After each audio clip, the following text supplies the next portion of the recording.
ایک مسہیپ ہے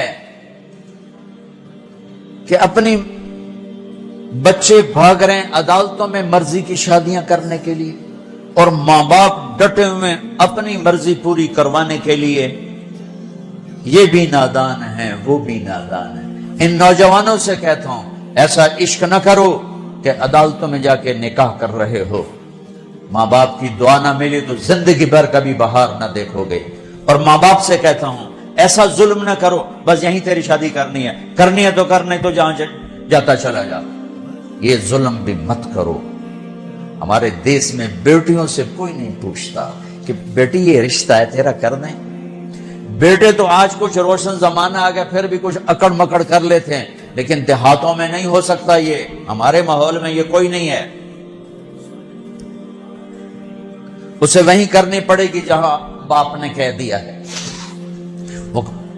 اسے نہیں پسند مجھے آ کر کہے گا، اسے کہے گا میں اتنے نہیں کرنا، لیکن میرا پیو ڈنڈا چاہی کھلوتا میں کی کراں۔ یہ زیادتی اور ظلم ہے۔ اور کہیں بچے تو آواز اٹھا لیتے ہیں، بچیاں تو بول نہیں سکتی، گھٹ گھٹ کے مر جاتی ہیں۔ کوئی ماں باپ یہ سلیقہ نہیں رکھتا بیٹی یہ تیرا رشتہ آیا ہے ہم کر دیں، تیری پسند ہے ہم کر دیں۔ صرف بچیوں کو بتایا جاتا ہے، بتانے کی تکلیف بھی گوارا نہیں ہوتی، بس بھائی ہو گیا تیرا۔ ہمارے فیملی ٹرم بہت ذمہ دارہ فیملی، وہ بھی ہم ایک بچی کا فون ہے مجھے، ہمارا بہت پرانا تعلق گھر جیسا، مولانا مجھے اتنی تعلیم دلوائی، اتنے اعلیٰ کالج میں پڑھایا، اور مجھے فون آیا کہ تیرا اسی رشتہ کر چھڑیا ہے، بس اتھے کر چھڑیا تے فلانی تاریخ نو تیرا نکاح ہے۔ تو میں اس پر بھی راضی تھی، لیکن اتنا تو دیکھ لیتے کہ انسان بھی ہے کہ نہیں۔ ایک شرابی سے مجھے باندھ دیا، آج میری زندگی عذاب بنی ہوئی ہے۔ چلو جہاں اپنی مرضی پوری کرتے کرتے بس ایسی گھر تو باہر نہیں کرنا، گھرج کرنا تے گھر شرابی تو سوا ہے کوئی نہیں، لہذا اتھے ہی کرنا۔ یہ قوم کا بت توڑو، جی ہاں اساں جی صرف ارائیاں کرنا ہے، اسی صرف راجپوتاں کرنا ہے، اسی شیخ ہیں جی، اسی شیخان اسی باہر کدی رشتہ نہیں کیتا۔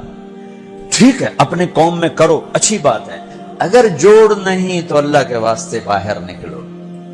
اگر آپ کی بیٹی تیار نہیں تو اللہ کے واسطے ذبح مت کرو، یہ ظلم ہے، یہ زیادتی ہے۔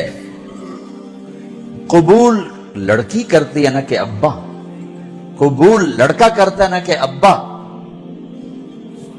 یہ اختیار تو شریعت بچے کو دے رہی، بچی کو دے رہی کہ میں نے قبول کیا، کہے گی تو نکاح ہو۔ وہ کہتا ہے میں نے قبول نہیں کیا تو اب تو نہیں ہونا۔ میرا گاؤں راوی کے کنارے ہے، کتنی بچیاں ذبح کر کے ڈال دی گئی راوی میں، اپنی مرضی دی شادی کیتی ہے ہی نہ، بس ٹھیک ہے ذبح کر دیا۔ ساری زندگی بیٹے زنا کرتے ہیں تو کہو جی چھوڑ چکرن کر دی رہ جاندے ہیں، بیٹی پر شک پڑ جائے تو ذبح کر دیتے۔ ہائے ہائے ہائے ہائے۔ میرے نبی نے آخری خطبے میں بیٹوں کے لیے نصیحت نہیں فرمائی تھی، عورت کے لیے نصیحت، تمہیں عورتوں کے بارے میں نصیحت کر کے جا رہا ہوں، آخری خطبہ تمہیں عورتوں کے بارے میں نصیحت کر کے جا رہا ہوں۔ ایسی درد بھری داستانیں میں جانتا ہوں، میرے دائیں بائیں ہوئی ہیں، ہو رہی ہیں۔ ماں باپ کو کہہ رہا ہوں کہ اللہ کے واسطے ماں باپ ہونے کا غلط فائدہ مت اٹھاؤ، باجی ایتھے ہی کرنا ہے، کھبے سجے ایسی کو نہیں کرنا، اسی قوم تو باہر نہیں کرنا، کرنا ہی تھا کر نہیں تو بیٹھے رہو۔ میرے اپنے خاندان میں ہم چھوٹے چھوٹے کتنی بوڑھی ہماری پتہ نہیں دادیاں نانیاں جو بھی لگ دیاں پتہ نہیں کی لگ دیاں بغیر شادی کے مر گئیں کہ قوم میں رشتہ کوئی نہیں تھا، خاندان میں رشتہ کوئی نہیں۔ یہ ستم آج میرے دیس میں ہے، یہ بھی ظلم ہے، صرف زمین دبانا ظلم نہیں، یہ بھی ظلم ہے۔ رشتہ لینے لانے رشتہ مانگنے والے علی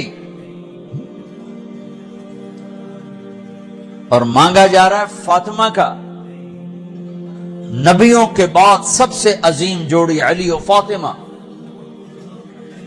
تو آسمان پہ طے ہو چکا ہے۔ علی آ کر بیٹھ جاتے ہیں، شرم کی وجہ سے بول نہیں سکتے۔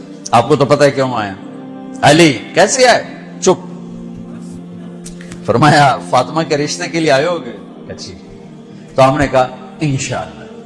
پہلے ایک حدیث سنو، میرے نبی نے کہا میں نے جہاں شادی کی، میں نے جہاں بیٹی دی، پہلے آسمان سے وحی آئی، پھر میں نے قدم اٹھایا۔ اس کا مطلب ہے آسمان سے وحی آ چکی ہے، آ چکی ہے کہ چونکہ پہلے ابو بکر نے آ کے رشتہ مانگا، آپ نے انکار کر دیا۔ حضرت عمر نے آ کے رشتہ مانگا، آپ نے انکار کر دیا۔ عبد الرحمن بن عوف نے حضرت علی سے کہا علی تو جا مانگ، تجھے نہیں انکار ہوگا۔ حضرت علی نے کہا میں تو بہت غریب ہوں، میرا تو گھر بھی اپنا نہیں، مجھے دے دیں گے؟ ہاں ہاں ضرور، تجھے ضرور دیں گے۔ تو ان کو بھیج کر نہ خود باہر سارے کھڑے ہو گئے۔ تو آپ نے کہا اچھا انشاءاللہ، اور یہ کہہ کر اٹھ گئے۔ حضرت علی پریشان ہو کے باہر نکلے تو اب پوچھا عبد الرحمن کیا ہوا؟ کہ انکار ہو گیا۔ انہوں نے کہا کیسے؟ کہ بس کچھ نہیں کہا۔ کہ کچھ تو کہا؟ کہ انشاءاللہ کہا۔ تو کہا تو بس ہو گیا۔ کہ وہ کیسے؟ کہ نبی کا انشاءاللہ ہاں ہوتا ہے، یہ ہاں ہے علی، ہاں ہے۔ اچھا اب یہ انشاءاللہ کیوں کہا ہے جبکہ آسمان سے وحی آ چکی، جبریل پیغام لا چکے ہیں، اب یہ انشاءاللہ کیوں کہا ہے؟ ایک کام کرنا باقی ہے۔ اب گھر گئے، بیٹی فاطمہ علی کا رشتہ آیا ہے، کر دوں؟ اس لیے نہیں ہاں کی وہاں۔ ہمارے والدین اپنی بےزتی سمجھتے ہیں بیٹی سے پوچھنا کہ دھیاں کو کوئی پوشیندہ ہے۔ ہمارے ذمہ داروں میں تو بہت ظلم ہوتا ہے۔ جیسے کوئی گائے بھینس ہے، جیسے کوئی بھیڑ بکری ہے، گلے میں رسی ڈال کے اور کسی کے قلعے پہ جا کے باندھ دو، کسی کے کھونٹے کے ساتھ جا کے باندھ دو۔ شہروں میں تو پھر بھی تعلیم آ گئی ہے، کچھ نہ کچھ بچیاں بھی بول پڑتی ہیں، اس کے بولنے کو بغاوت سمجھا جاتا ہے۔ او بھائی یہ بغاوت نہیں، اپنا حق مانگ رہی ہے۔ ہاں میں اولاد سے بھی کہتا ہوں اگر ماں باپ جبر کر جائیں پھر سہ جانا، پھر اللہ تمہارے لیے خیر کی شکلیں پیدا کرے گا۔ باغی ہو کے قدم اٹھاؤ گے تو تباہی ہے۔ لیکن ماں باپ سے بھی کہتا ہوں ایسے نادان نہ بنو، ایسے نادان نہ بنو۔ کیا حضرت فاطمہ انکار کر سکتی تھی؟ کیا حضرت فاطمہ پر اتنا اعتماد نہیں تھا میرے نبی کو کہ آپ کہتے ہیں ہاں علی ٹھیک ہے بولا، میں بعد میں خود پوچھ لوں گا؟ نہیں نہیں، امت کو سبق دینا ہے کہ جو جوڑی آسمانوں پر طے ہو چکی ہو اس میں بھی پہلے پوچھنا ضروری ہے۔ حضرت فاطمہ نے عرض کی جی ہاں، پھر واپس آئے، علی مجمع کٹھا کرو، لوگ کٹھے کیے، پھر حضرت علی کو یہاں بٹھایا سامنے، ممبر پہ کھڑے ہوئے کہ لوگو جبریل میرے پاس یہ پیغام لے کر آئے اللہ کا کہ میں اپنی بیٹی فاطمہ کا ہاتھ علی کے ہاتھ میں دے دوں۔ پھر پوچھا، کیوں پوچھا؟ اے میری امت بچیوں سے پوچھنا، یہ ان کا زندگی انہوں نے گزارنی، تم نے تو نہیں گزارنی۔ میری عزت دا سوال ہے، میری غیرت دا سوال ہے۔ تیری زندگی تو گزر چکی ہے، اس لیے ابھی شروع کر رہی ہے، کیوں اس کو سسکا کے مارنا چاہتی؟ پھر بیٹیوں کو حصہ کوئی نہیں دیتا وراثت میں، کیا کہیں کوڑے کے ڈھیر پر پڑی ملی تھی یا کہیں یتیم خانے سے اٹھا کے لائے تھے یا کسی اور پیٹ میں اس بچی نے پرورش پائی یا کسی اور چھاتی کا دودھ پیا یا کسی اور پانی سے یہ بنی؟ تیرے پانی سے بیٹا بنا، تیرے پانی سے بیٹی بنی۔ ایک چھاتی کا بیٹے نے دودھ پیا، اسی چھاتی کا بیٹی نے پیا۔ پروان چڑھی تو جہیز دے کر رخصت۔ اب چند دن پہلے ایک خاتون کا مجھے فون آیا ایک شہر سے کہ جی بھائیوں نے باپ بیمار ہوئے تو بھائیوں نے فراڈ کر کے ساری جائیداد اپنے نام لگوا کے مجھے خالی ہاتھ کر دیا ہے۔ میں در بدر پھر رہی ہوں، نہ میرے پاس گھر ہے نہ میرے پاس کھانے کو روٹی ہے، اور بھائیوں نے ساری جائیداد پہ قبضہ کر لیا۔ یہ ہر گھر کی کہانی ہے، 100 میں 100 یہ کر رہے ہیں، کوئی لاکھوں میں ایک ہے جو بچیوں کی وراثت کا اہتمام کرتا ہے۔ باپ مر گیا، ماں بیوہ ہو گئی، اگر باپ کی وراثت ہے تو 8واں حصہ ماں کا ہے، 8واں حصہ ماں کا ہے، 8واں حصہ ماں کا ہے۔ ماں کو یہاں تک مت پہنچاؤ کہ تمہارے سامنے یوں کرے، جس کی چھاتیاں لٹک گئی تمہیں دودھ پلاتے ہوئے، وہ یوں کرے کہ مجھے پیسے دو۔ اگر باپ کی وراثت ہے 8واں حصہ اس کو دو، نہیں ہے تو ٹھیک ہے، تو اس کا حق ہے، بیٹیوں کا حق ہے، انہیں دو۔ تمہارے بیٹے تمہارے لیے عذاب بن جائیں گے آخرت میں اگر بیٹیوں کو حق نہ دیا۔ تو ان پر مادی ظلم بھی ہے، جانی ظلم بھی ہے، روحانی ظلم بھی ہے۔ نہ جائیداد دیتے ہیں، نہ ان کی رائے لیتے ہیں، بھیڑ بکری کی طرح کسی کی کھرلی پہ باندھ کے آ جاتے ہیں۔ لوگوں، جبریل میرے پاس اللہ کا پیغام لائے ہیں، پھر نکاح کیا۔ 400 درہم، 480 درہم دونوں ہیں۔ علی، فاطمہ بنت محمد کو تمہارے نکاح میں دیا، قبول ہے؟ کہا جی قبول ہے، اور سجدے میں سر رکھ دیا۔ رب اوزعنی ان اشکر نعمتک التی انعمت علی، یہ دعا مانگی۔ اللہ کے نبی نے زور سے آمین کہا، پھر آپ نے سب کو شہد کا شربت پلایا یا چھوارے کھلائے، پھر رخصتی ہوئی، مہینے بعد، 6 ماہ بعد، سال بعد، یا فوراً، ساری روایات ہیں۔ حضرت علی آئے تو آپ کو اندر لے گئے، حضرت فاطمہ کا ہاتھ پکڑا اور علی کے ہاتھ میں دیا اور کہا، علی، آپ کو نبی کی بیٹی مبارک، اللہ،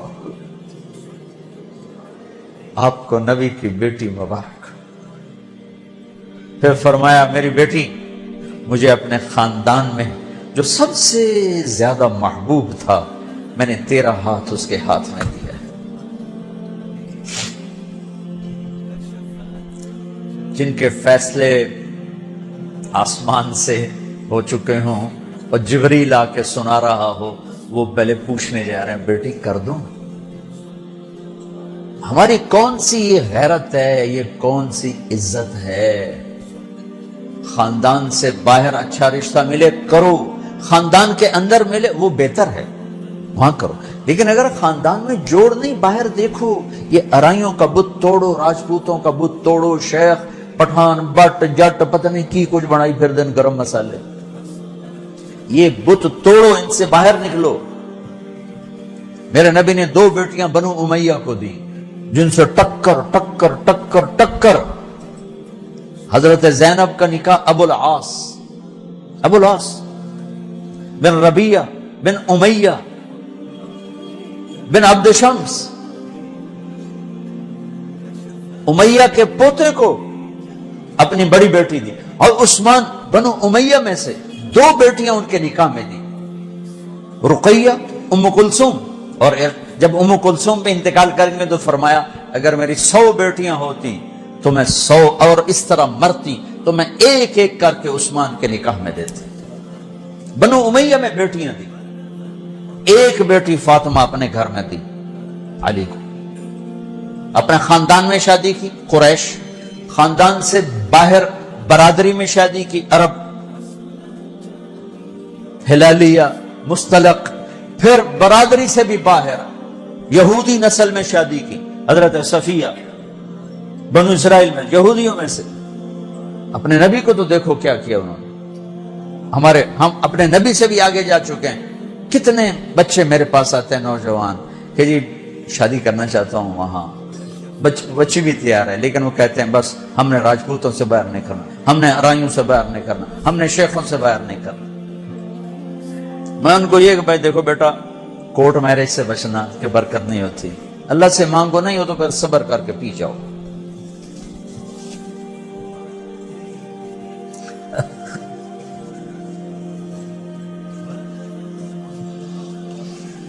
اچھا بھائی بس کریں۔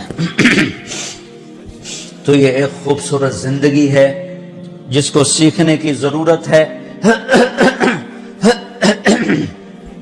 یہ تبلیغ میں جانا، اس کو سیکھنا ہے۔ یہ وہ زندگی کے وہ مسائل ہیں جو عام طور پر ممبر سے بیان نہیں ہوتے، عام طور پر ان کو نہیں سامنے لایا جاتا، جس کی وجہ سے ہم ایسے الجھے پڑے ہیں۔ میں آپ کی منت کرتا ہوں اپنے نبی کی پاکیزہ سیرت سیکھو، زندگی سیکھو، قرآن پڑھو، سیرت پڑھو، علماء سے رابطہ رکھو، علماء کو عزت دو، ہر فرقے کے عالم کو عزت دو، آپ سے اختلاف کرے، آپ کو برا بھلا کہے، عزت سے سلام کرو، محبت کرو، تبلیغ میں وقت لگاؤ تو انشاءاللہ آپ کی زندگی کے روشن باب کھلتے چلے جائیں گے، کھلتے چلے جائیں گے۔ اور وہ چلہ 4 مہینے کے لیے تو جس کے نصیب میں ہوگا وہ نکلے گا، لیکن ایک مطالبہ میں ہر بیان کے آخر میں کیا کرتا ہوں، وہ اب بھی کر رہا ہوں کہ ماشاءاللہ اکثر نوجوان کھڑے ہو بیٹھے ہو، پیچھے بھی گراؤنڈ میں لوگ بیٹھے ہوئے ہیں، میں آپ سب سے توبہ کی تشکیل کروانا چاہتا ہوں کہ آؤ ہم سب مل کر اجتماعی توبہ کر لیں کہ توبہ سے اللہ خوش بڑا ہوتا اور پچھلے سارے گناہ معاف ہو جاتے ہیں۔ تو کیا خیال ہے، توبہ کرنا ہے؟ تو توبہ کرتے ہو؟ پکی کرتے ہو؟ کہو میرے ساتھ، یا اللہ میری توبہ، پھر کہو یا اللہ میری توبہ، پھر کہو یا اللہ میری توبہ۔ مبارک مبارک مبارک۔ اگر آپ نے پکی کر لی ہے تو اللہ کے فضل سے آپ کے پچھلے سب گناہ معاف ہو گئے۔ اب ان علماء سے پوچھ لینا کہ اس کی ترتیب کیا ہے، فرائض چھوٹے ہیں کیا کرنا ہے، حقوق چھوٹے ہیں کیا کرنا ہے، لیکن گناہ معاف ہو گیا۔ نماز نہیں پڑھتا تھا، گناہ معاف۔ اب کرنا کیا ہے، کسی کے حق دبائے تھے، گناہ معاف۔ اب حق ادا کیسے کرنا، یہ اپنے اہل علم سے یا جس پر آپ کو اعتماد ہو اس سے جا کر آپ پوچھ لو۔ اور آپ جہاں جہاں سے آئے ہو، میری یہ گزارش ہے، مہینے میں 3 دن تبلیغ میں ضرور جاتے رہو، صرف 3 دن نیت کرتے ہو سارا مجمع سارے وہاں۔ اور جو آپ فیصل آباد میں رہتے ہو تو جمعرات کو مرکز میں جایا کریں، جو ہمارا یہاں